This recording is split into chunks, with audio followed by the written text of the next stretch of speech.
Today on Business Explored, we're going to explore the history of Beats by Dre.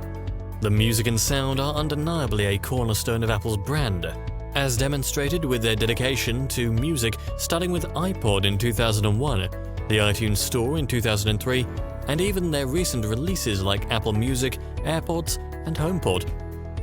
However, there's one other tech music company that might come to mind, and that of course is Beats Electronics. Beats was founded by Jimmy Lovine, a record label co-founder, and Dr. Dre in 2008, in order to address a couple of issues when it came to the way people were listening to music.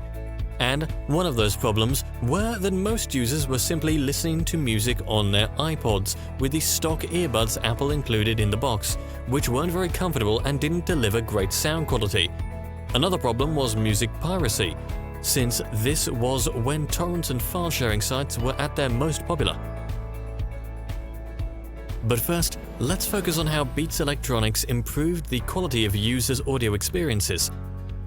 It all started with early research and development of what would become their first product, which involved the consultation of several popular artists like will.i.am, Gwen Stefani, and a few others. Since neither Lovine nor Dr. Dre had any experience with product development or manufacturing, they solicited the help of Monster Cable, a brand best known for their headphones, speakers, and cables. So Lovine and Dr. Dre supplied the marketing and creative direction, while Monster Cable took care of engineering and manufacturing.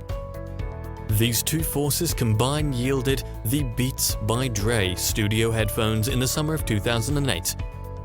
And to help market the product, celebrities were paid to wear them in public in music videos. But why exactly did Beats choose this marketing tactic instead of running lots of television ads? Well, consider the Air Jordans. Before they existed, shoes were typically considered an unexciting necessity. But Nike was able to frame them as a bold fashion statement by association with a popular, credible athlete, in this case Michael Jordan. And Beats made a very similar move with their headphones, because brands like Bose and Sony dominated the audio market before Beats, but the color options they offered were pretty boring, mainly black, gray, or white. Beats recognized this gap in the market and completely turned the concept on its head by offering their headphones in bright, bold colors, and more importantly, paying for celebrity endorsements.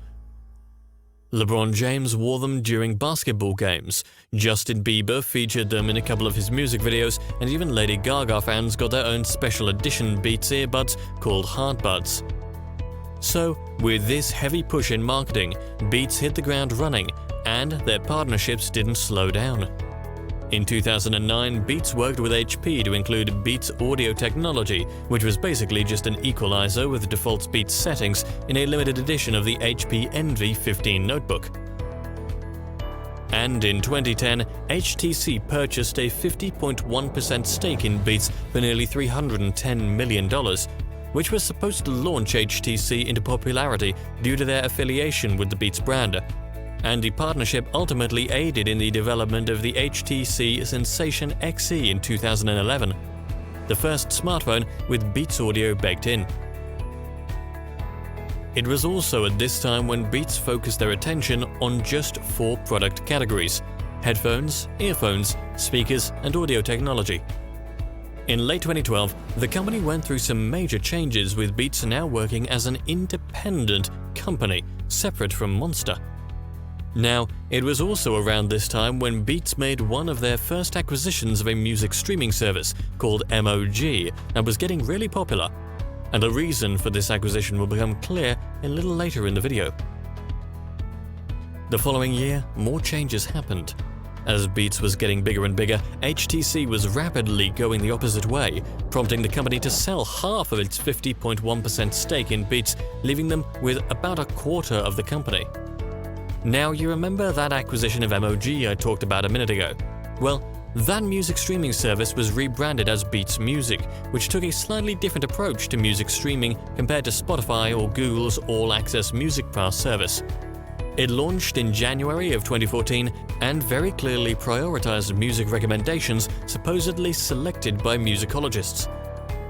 Now, that emotional layer to their service was a great marketing approach that they learned from the success of their headphones.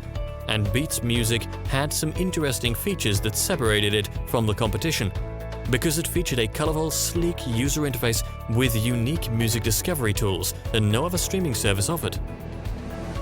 A few months later, in May 2014, Apple announced they would acquire Beats Electronics for $3 billion, making it Apple's largest acquisition ever. Not many people in the tech industry were sure what plans Apple had for Beats, but the reason soon became clear, as Apple released their own music streaming service in June 2015 using Beats Music technology as their foundation.